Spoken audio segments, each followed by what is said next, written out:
உலக நாயகன் கமலஹாசன் என்றாலே ஒரு நடிப்பு திறமை வாய்ந்த ஒரு நடிகர் தான். குழந்தை நட்சத்திரத்திலிருந்து நடித்த ஒரு நடிகர். இவர் நடித்த திரைப்படங்களில் பாதி திரைப்படங்கள் திரைக்கு வரையில் ஒரு டாப் 10 திரைப்படங்கள் நடித்து பாதியிலே நின்று போன திரைப்படங்களை தான் இந்த வீடியோவில் நம்ம பார்க்க போகிறோம். உலக நாயகன் அவரோட திரைப்படங்கள்.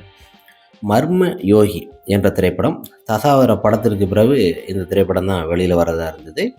இந்த திரைப்படத்தோட இயக்குனர் உலகநாயகன் கமலஹாசன் அவர்கள் தான்.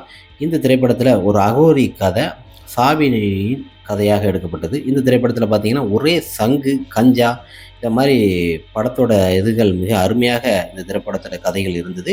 அந்த டயத்தில் பாலா இயக்கிய நான் கடவுள் திரைப்படம் இதே மாதிரி எடுத்துக்கிட்டு இருந்தனால உலகநாயகன் கமலஹாசன் அவர்களும் 2 கதைகளும் ஒரே மாதிரி இருக்குதுன்னு சொல்லி தான் மர்மயோகி என்ற திரைப்படத்தோட கதையை அப்படியே நிப்பாட்டி வச்சிட்டாரு. ஏன்னா இந்த திரைப்படம் திரைக்கு வந்திருக்கும், இவர் அந்த திரைப்படத்தை தொடராமல் விட்டுட்டாரு. திரைப்படம் மருதநாயகம். இந்த திரைப்படம் பார்த்தீங்கன்னா மிக அருமையாக இந்த திரைப்படத்தோட பாடல்லாம் வெளிவந்திருக்குது. யூஸ்கான் கூலிப்படையோட ஒரு தலைவன், மதமாறுதல், படைவாணி, படைத்தலைவன் அந்த மாதிரி ஒரு தந்திரமாக ஒரு கதையாக எடுக்கப்பட்ட ஒரு திரைப்படம் தான் புலித்தேவன். மற்றும் கீழ் ஜாதி மேல் ஜாதிகள் என குளறுபடி இருக்கும் காலகட்டத்தில் இந்த திரைப்படத்தை மிக அருமையாக மருதநாயகன் படம் ஷூட்டிங்லாம் ஒரு பாடல் சில காட்சிகள் எல்லாமே எடுக்கப்பட்டது. மிக அருமையாக இந்த திரைப்படத்தில் உலகநாயகன் அவர்கள் நடிப்பு திறமை வழிகாட்டி எடுக்கப்பட்ட மிக அற்புதமான ஒரு திரைப்படம் தான் மருதநாயகம்.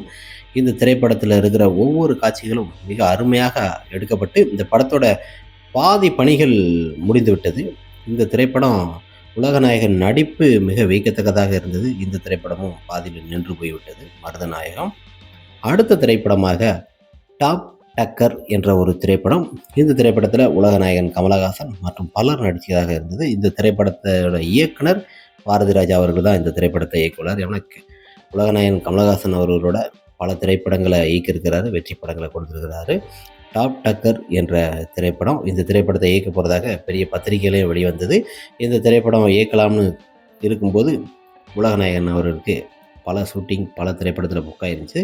சில காரணங்களால் இந்த திரைப்படமும் தவற விட்டுட்டார் உலகநாயகன் கமலஹாசன் அவர்கள். டாப் டக்கர் அடுத்த திரைப்படமாக கமலஹாசன் அவர் இயக்கத்தில் வர்ற திரைப்படம் தான் லண்டனில் காமேஸ்வரன் என்ற திரைப்படம்.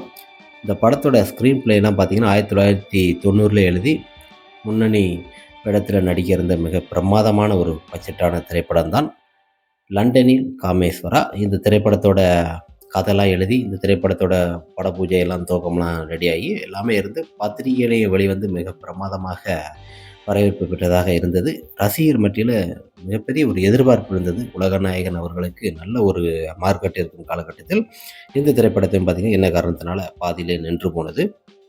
அடுத்த திரைப்படமாக தமிழில் வந்த மகளிர் மற்றும் திரைப்படம் தான். இந்த திரைப்படத்தோட ஹிந்தியில் லேடி ஒன்லி என்ற திரைப்படம் பேரில் ஹிந்தியில் ரெடி ஆகிட்டு இருந்தது.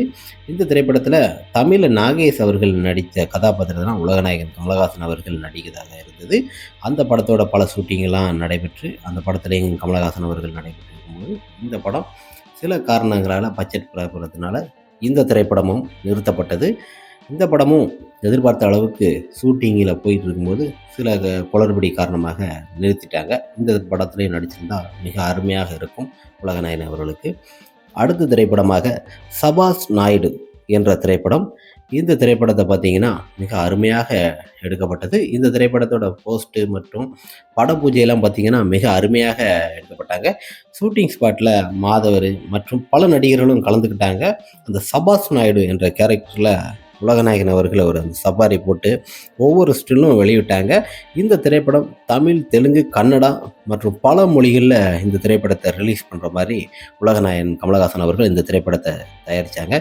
இந்த திரைப்படமும் பார்த்திங்கன்னா மிக அருமையாக ஒரு கேரக்டர், தசாவரத்தில் இருக்க கேரக்டர் மாதிரியே இருக்கும். ஆனால் அதை விட டிஃப்ரெண்ட்டாக இந்த திரைப்படத்தோட கதாபாத்திரத்திற்கு சபாஸ் நாயுடு மாதிரி லைக்கா ப்ரொடக்ஷன் இந்த திரைப்படத்தை தயாரிக்கிறதாக இருந்தது. இந்த திரைப்படத்திற்கு பார்த்திங்கன்னா ஷூட்டிங்லாம் ஒரு 55% முடிஞ்சிருச்சு. இந்த திரைப்படத்துலேயும் பார்த்திங்கன்னா பட்ஜெட்டு கொஞ்சம் எகிரி போச்சுனால சபாஸ் நாயுடோட திரைப்படங்களை எடுக்க முடியாமல் போயிடுச்சு. இந்த படமும் வந்திருந்தால் மிக அருமையாக இருந்திருக்கும்.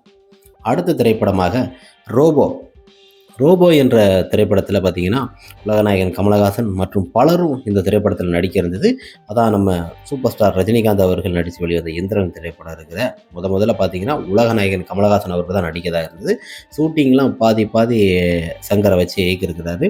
சங்கர் வந்து இந்த படத்திற்கு ஏற்ற மாதிரி ஃபோட்டோ ஸ்டில்லு எல்லாத்தையும் பார்த்தீங்கன்னா அப்படியே கொடுத்துட்டாரு. உலகநாயகனை வச்சு ரோபோங்கிற ஒரு பிரமாதமான ஒரு படைப்பு படத்தை உருவாக்குறேன்னு சொல்லி இந்த திரைப்படமும் பாதியிலே நின்று போய்விட்டது.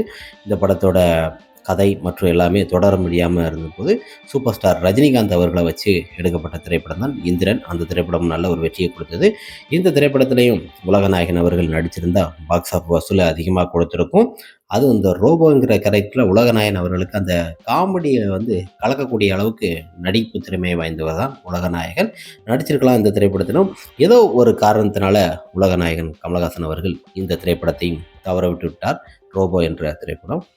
அடுத்த திரைப்படமாக கபதார் என்ற இந்தி திரைப்படம். இந்த இந்தி திரைப்படத்தில் பொறுத்த வரைக்குமே அமிதாப் பச்சன், உலகநாயகன் கமலஹாசன், ஸ்ரீதேவி, ஜெயபிரதா போன்ற பலர் நடிச்சிருக்காங்க. இந்த திரைப்படம் பார்த்திங்கன்னா கர்ண கொலையை மையமாக வச்சு எடுக்கப்பட்ட திரைப்படம் தான். இந்த திரைப்படத்தில் உலகநாயகன் கமலஹாசன், அமிதாப் பச்சன், ஸ்ரீதேவி நடிப்பு பார்த்திங்கன்னா பயங்கரமாக ஷூட்டிங் விறுவிறுப்பாக போயிருந்து. பத்திரிகையிலே ஒவ்வொரு செய்தியும் வரும்போது பார்த்திங்கன்னா ரசிகர்களுக்கு மிகப்பெரிய ஒரு உற்சாகம். இந்த திரைப்படம் மிகப்பெரிய ஒரு வெற்றி அடையணும்னு இதே எதிர்பார்ப்பு தான் இருந்தது. இந்த திரைப்படத்தோட ஷூட்டிங்கும் பார்த்திங்கன்னா ஒரு 75% முடிஞ்சிடுச்சு. சில பல காரணங்களால் இந்த திரைப்படத்தோட கண்டினியூ அப்படியே தொடர முடியாமல் போயிடுச்சு. இந்த திரைப்படமும் நடிச்சிருந்தா மிக அருமையாக நல்ல பெரிய ஒரு பாக்ஸ் ஆஃப் வசூலை கொடுத்துருக்கும்.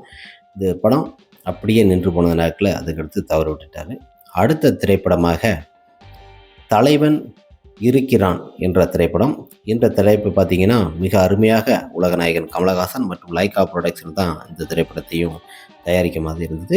இந்த திரைப்படத்தில் உலகநாயகன் கமலஹாசன் மற்றும் பல நடிகர்கள் நடிப்பதாக இருந்து பட பூஜையும் பார்த்திங்கன்னா மிக அருமையாக ஒரு வரவேற்பு பெற்றதாக எடுக்கப்பட்டது. இந்த திரைப்படத்தோட ஷூட்டிங் எல்லாம் பல இடங்களில் ஒரு ஜனநாயகத்தை வச்சு மிக அரசியல் களமாக எடுக்கப்பட்ட ஒரு படமாக இருக்கும் என்று தான் முதல்வன் திரைப்படம் மாதிரி மையமாக இந்த திரைப்படம் எடுக்கிறதுக்கு எதிர்பார்த்தாங்க. ஆனால் இந்த திரைப்படம் பார்த்திங்கன்னா சரியாக எடுக்க முடியாமல் போயிடுச்சு. அடுத்த திரைப்படமாக அதிர வீரபாண்டி என்ற திரைப்படம். இந்த திரைப்படத்திற்கு இசை வந்து இசையானி இளையராஜா தான். இந்த திரைப்படத்தோட ஷூட்டிங் எல்லாமே நடைபெற்றது. இந்த திரைப்படத்திற்கு பாட்டு சாந்து புட்டு சந்தன புட்டு என்ற தேவர் மகன் திரைப்படத்தில் வந்திருக்குமே அந்த பாட்டு வரிகள் எல்லாமே இந்த திரைப்படத்திற்கு தான் எழுதப்பட்டது. இந்த திரைப்படத்திற்கு எழுதப்பட்டு மிக அருமையாக இந்த திரைப்படத்தோட ஷூட்டிங்கும் நடைபெற்றது. இந்த திரைப்படத்திற்கு சில பல காரணங்களால் இந்த திரைப்படமும் அப்படியே நின்று போனது. அதன் மறு உருவமாகத்தான் எடுக்கப்பட்ட திரைப்படம் தேவர் மகன் சொல்கிறாங்க. அது உண்மையான தெரியல. ஆனால் இந்த திரைப்படமும் நடிச்சிருந்தா மிக அருமையாக வந்திருக்கும். உலகநாயகன் கமலஹாசன் அவர்கள் நடித்த திரைப்படங்களே இந்த டாப் 10 திரைப்படங்களை பார்த்திங்கன்னா அவர் பாதிக்கு பாதி நின்று போச்சு. சில படங்கள் பூஜையை போட்டு அப்படியே நின்றும், சில படங்கள் பத்திரிகையில் வந்து அப்படியே நின்று போன திரைப்படங்கள் இருக்குது. இன்னும் நிறைய திரைப்படங்கள் இருக்கிறது. உங்களுக்கு தெரிஞ்ச திரைப்படங்களை கமெண்ட் பாக்ஸில் கமெண்ட் பண்ணுங்கள். நெக்ஸ்ட்